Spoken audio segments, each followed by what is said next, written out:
Alors il y a une fonction super intéressante sur macOS Sierra qui concerne toutes les sauvegardes iPhone, toutes les restaurations iPhone, tous les installeurs que vous avez pu télécharger qui concernent l'iPhone ou l'iPad. Eh bien on y a accès très facilement dans macOS Sierra, parce que parfois en fait c'est des fichiers qu'on n'a plus besoin, dont on n'a plus besoin et qui prennent énormément de place. Donc pour aller les voir, vous allez dans le menu Pomme à propos de ce Mac, vous allez simplement dans Stockage, donc on a déjà vu ça dans d'autres vidéos.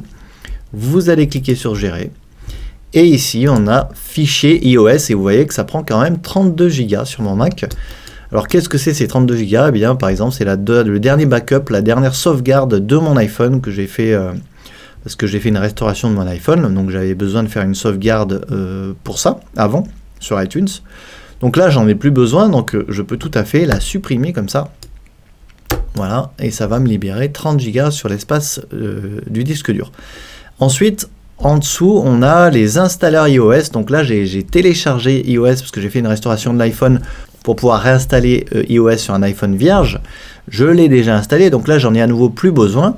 Donc soit je peux le supprimer, soit si vous cliquez sur la loupe, vous avez carrément accès au fichier, à l'installeur. Vous voyez, il est là et vous pouvez tout à fait le réutiliser pour pouvoir réinstaller iOS sur un autre appareil ou sur un iPad, etc. Si vous en avez plus besoin, eh bien vous pouvez le supprimer ici. Et là, vous voyez, j'ai quand même gagné énormément de place sur mon disque dur avec ces deux petites opérations. Donc tout ce qui concerne les iPhones, les iPads, les sauvegardes que vous avez pu faire sur votre Mac, eh bien tout est centralisé ici, tout est accessible facilement ici. Donc ça, c'est vraiment une fonction que je trouve assez pratique de macOS Sierra, cet espace stockage dans le menu à propos de ce Mac de votre ordinateur.